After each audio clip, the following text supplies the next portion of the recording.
Good evening, members. Welcome to the first Cabinet meeting of the new administration. Before we start procedures, I think it's only right that the Cabinet members introduce themselves. I'm Councillor Dave Blackwell, the leader of the Council, and I'll start with Councillor Cole. Thank you very much, Mr. Leader. Councillor Stephen Cole, Deputy Leader, Special Projects. Evening Leader, Councillor Warren Gibson, Place Infrastructure. Evening Leader, thank you. Councillor Mountford, Waste and Environmental Health. Thank you, Leader. Councillor Russell Savage, Cabinet Member for People and Community. Thank you, Leader. Councillor Barry Palmer, Regeneration and Economic Growth. Thank you, Leader. Councillor Carol Sage, People, Health, Wellbeing and Housing. Thank you, Leader. Councillor Michael Fuller, Resources, Finance. Thank you, members. Okay, moving on. Is there any apologies for absence? Nope. Right. Item 2, members' interests. Have members got any interests? If they've not, if members, as we go through the meeting, think they might have an interest in any item, you can declare that as the meeting goes on. Thank you. Item 3 is the minutes. The minutes of the previous Cabinet meeting. Is that agreed, members? That approved? Agreed? Thank you. Oh.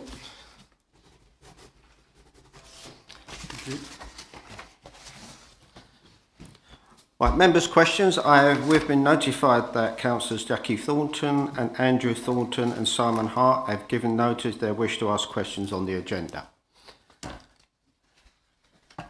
Councillor Isaacs. Thank you, Leader. I did email Head of Democratic Services this morning to say that I would be asking questions. Okay, thank you for that. Okay, item 4 is the forward plan. Councillor Cole. Thank you very much, Mr. Leader. In the Cabinet agenda, we are required to produce a forward plan which contains details of key decisions likely to be taken within the next 3 months and beyond. We review the plan each month at each meeting. The plan is subject to the change. Does the Cabinet have any comments? Thank you, Councillor Cole. Thank you.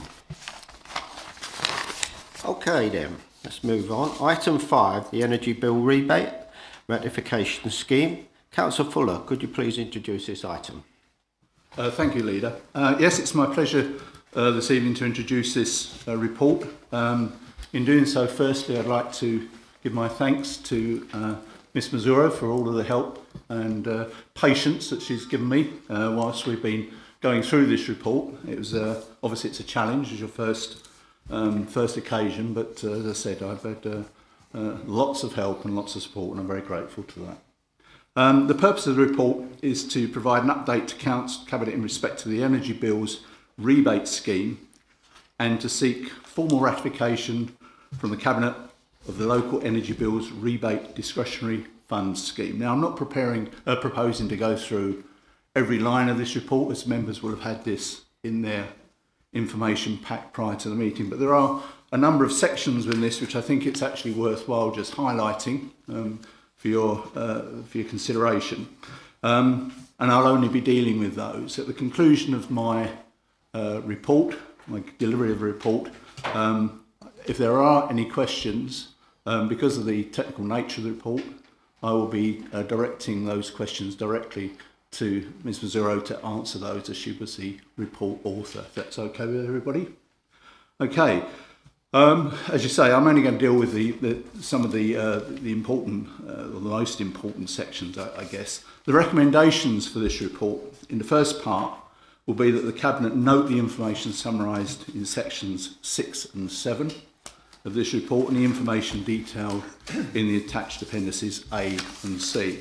In the second part, that to enable swift implementation, the Cabinet ratify the adoption of the proposed discretionary rebate scheme to commence on the 17th of June 2022.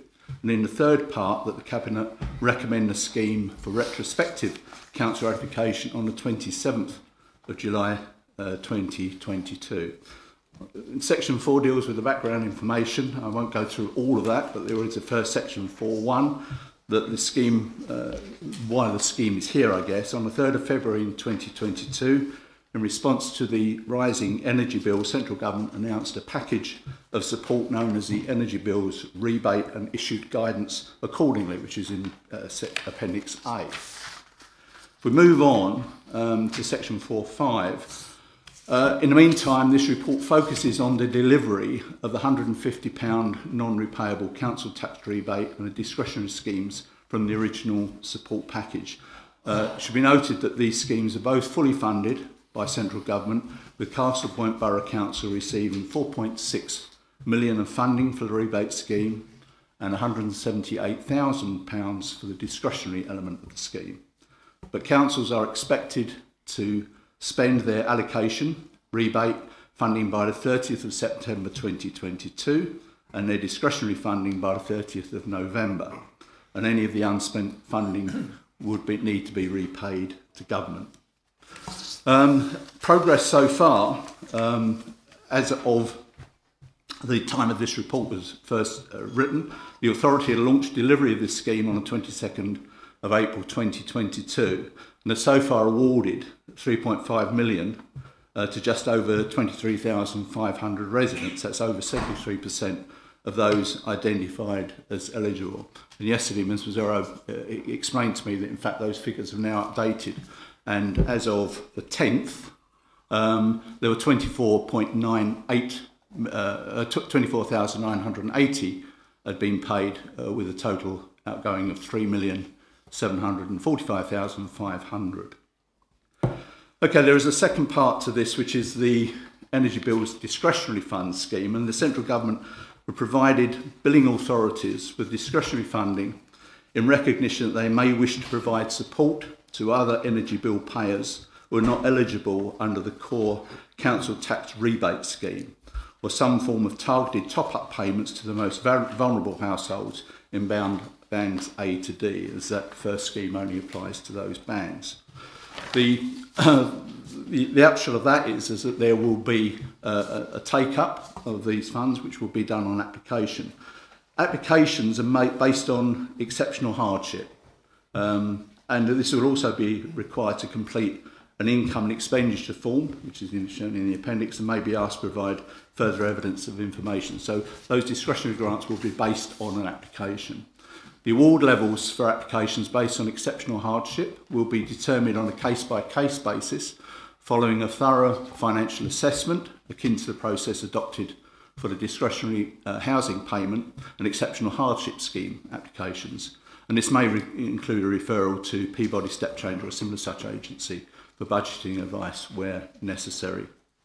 If there is an instance where the applicant disagrees with the decision to award or not to award their application, the council will operate an internal review process by a senior officer of the council.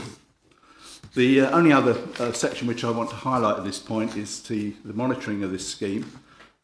It's proposed that take-up is closely monitored and reported back to the Cabinet Member for Resources and the Section 151 officer on a monthly basis, and that the Section 151 officer is authorised under the scheme of delegation to make any changes subsequently deemed necessary to ensure the scheme meets these needs, i.e. changing the maximum award level priority order or defined eligible groups.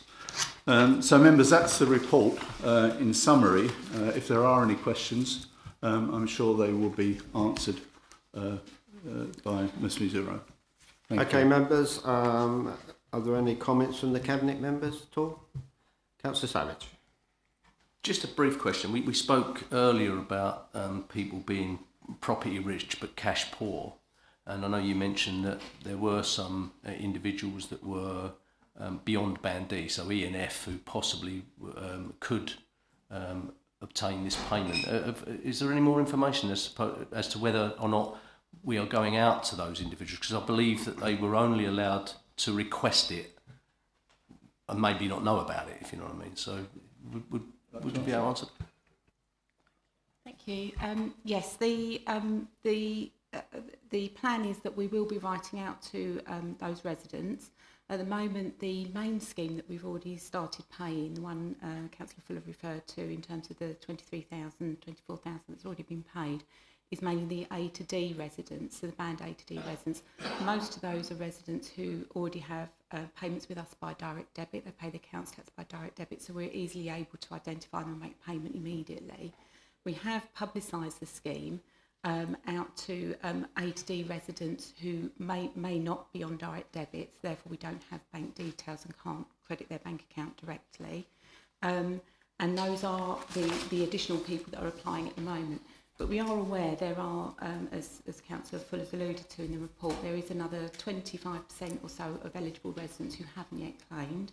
So the next process is for us to write out to those residents. But what we will do first of all is publicise it further through things like a press release.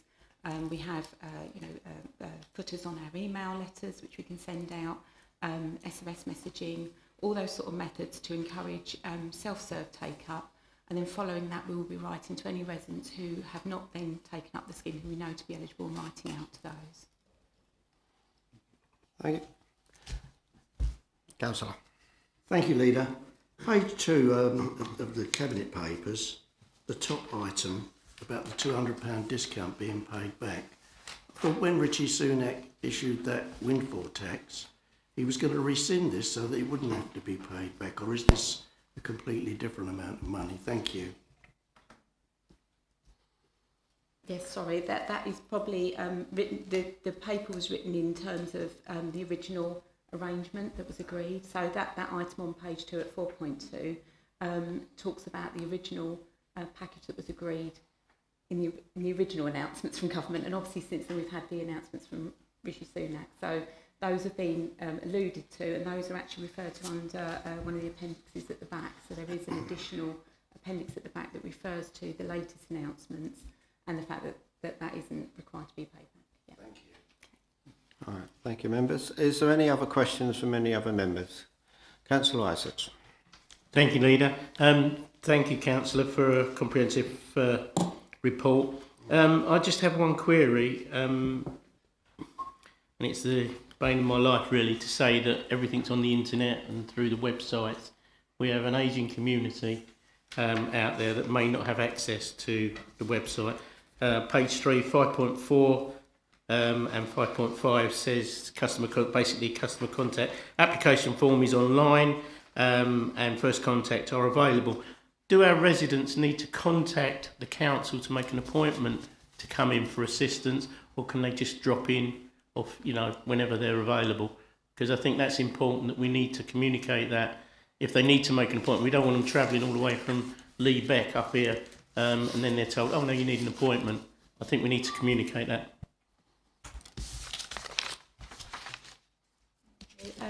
Yes, when we write out to the residents who haven't contacted us, we will be making them aware that actually the support that we offer for the online form doesn't require them to come down to the building. We are offering the support over the phone, so whether that be through them contacting us via the phone, and we'll just deal with it there and then if they have all the information ready. But more often than not, we're actually booking appointments with people. So it's a pre-booked appointment, we tell them what documentation is needed, and then we will contact them at an agreed time to make those arrangements. But we will make sure that information goes out on all the information. Yeah. Thank you, members. Is the recommendation agreed? Agreed. Then the recommendation is agreed as set out in the report. Thank you. Right, item 6, suicide policy and protocol. I'm going to hand us over to Andrew Robey-Smith. Leader, I think the Cabinet member is going to take right, sorry, she's going to say something. I'm only reading my script. Thank you, Leader. This is a report on the suicide policy and protocol. The report is for formal adoption by the Cabinet tonight. The report supports the zero suicide approach proposed by government.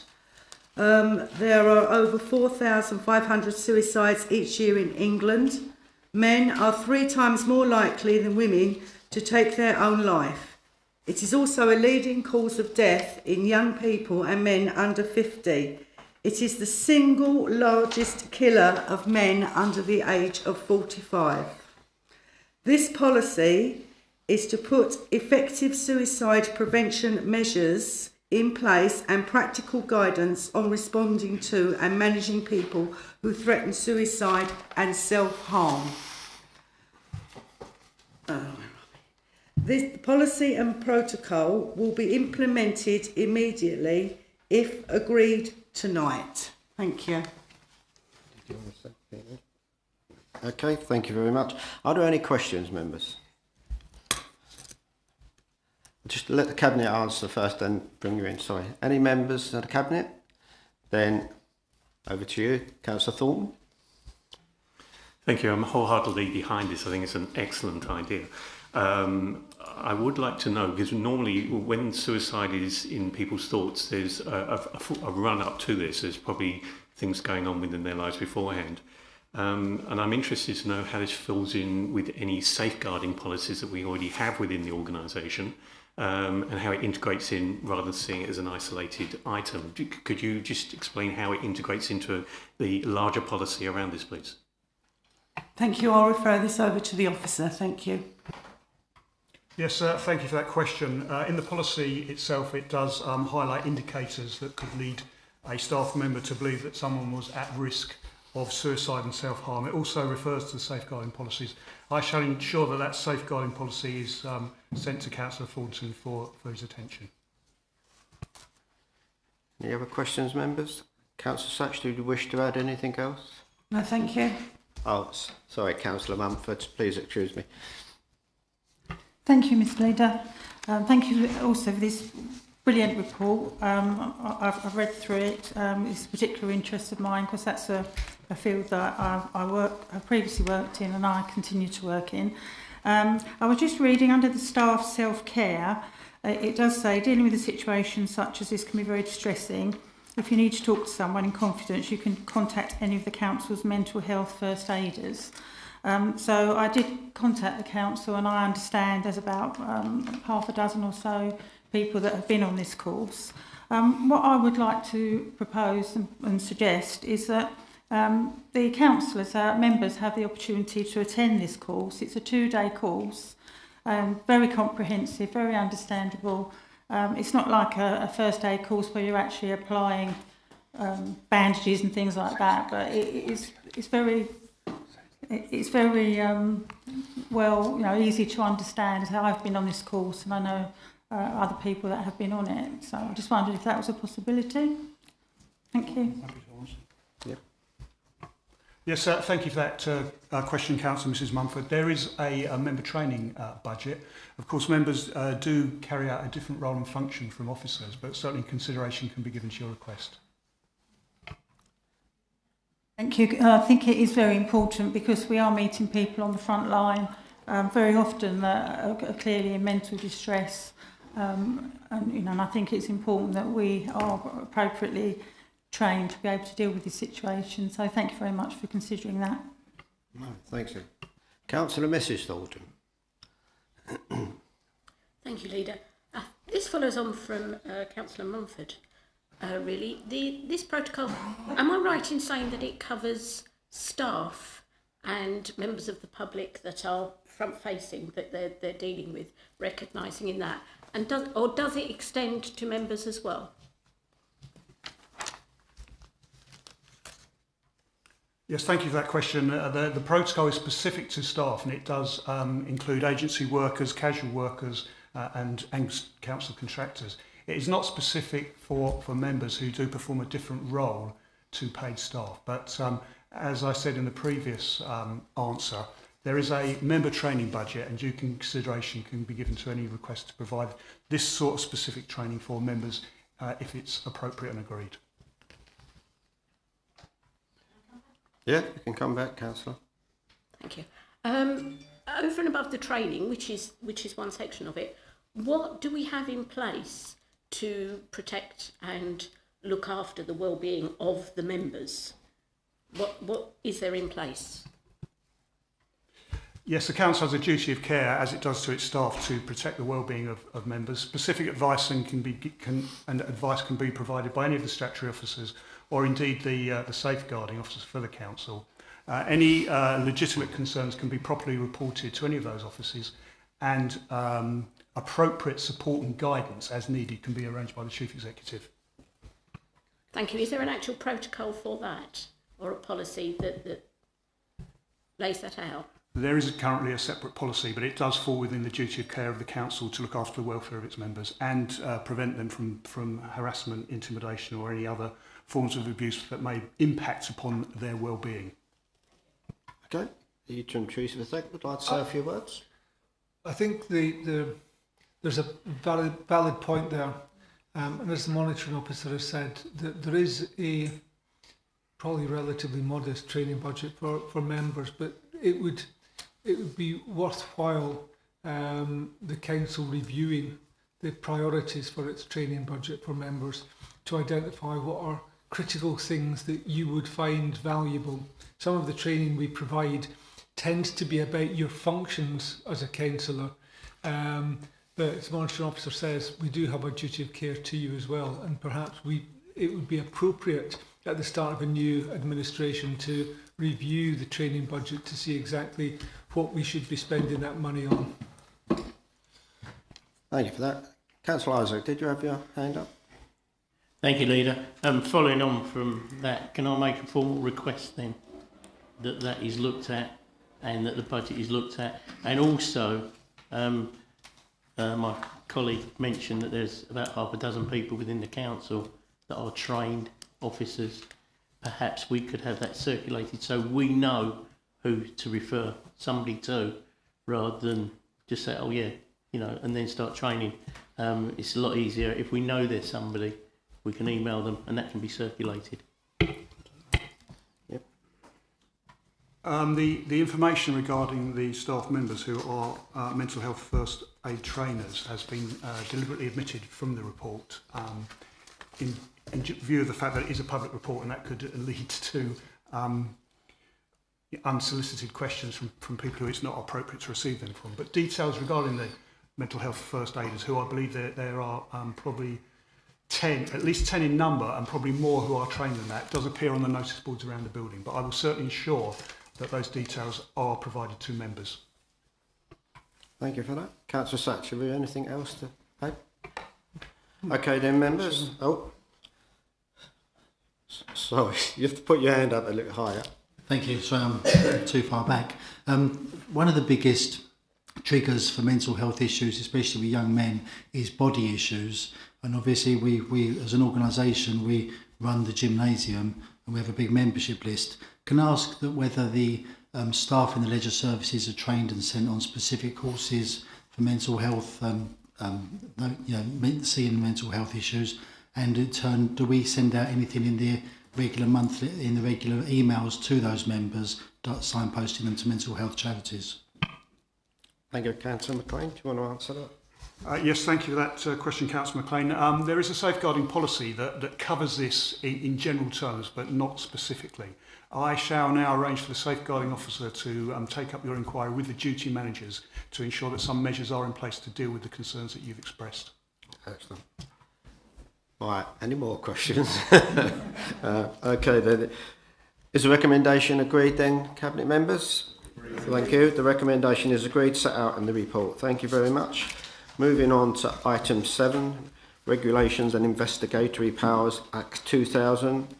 I love this word, RIPA. Most people don't know what it means, but I'm taking you over to Councillor Savage for that one. Good evening, everybody. So the purpose of the report is to provide an update to the Cabinet and Council on the current RIPA policy and its use, to improve the updated Regulation of Investigatory Powers Act 2000 RIPA Policy 2022 attached. This links to the priority and objectives, and within the report, this is seen as an enabler.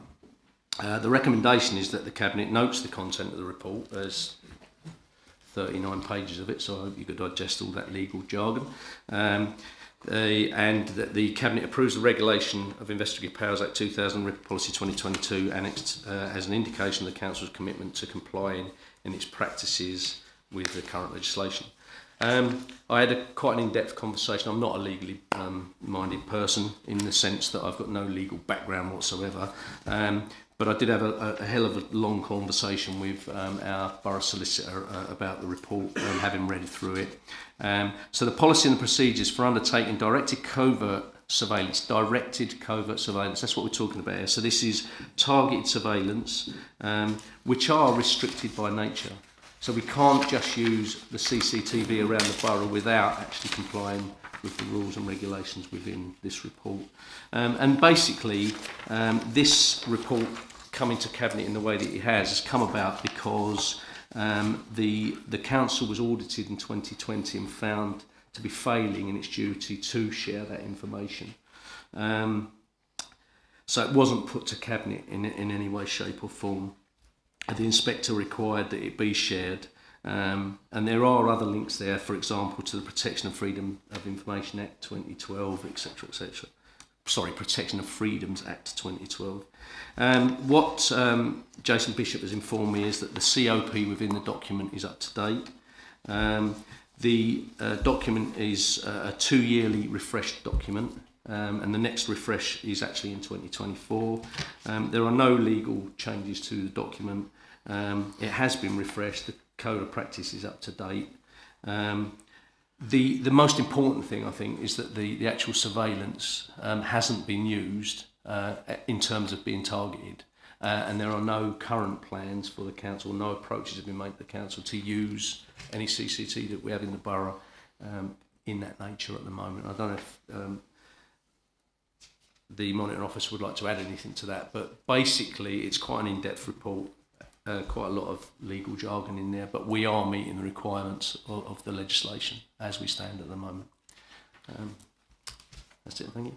Right, thank you, Councillor Surridge. Cabinet members, any questions on this item? Members, any questions on this item? No? Okay then. Then if there's no other questions, can we just move, I'd like to move the recommendation on this. Is that agreed, members? Agreed. Thank you. The recommendation is agreed as set out in the report. Thank you very much. Right. Item 8 is a report of a motion regarding full council. We're not having no debate on this one. I want members to agree because it's full council straight after this cabinet meeting. So if members agree that this goes to full council for the debate to be had in full council. Does that agree, members? Thank you very much. Item 9, matters to be referred to committee. There is none. Item 10, matters to be referred from committees. There is none.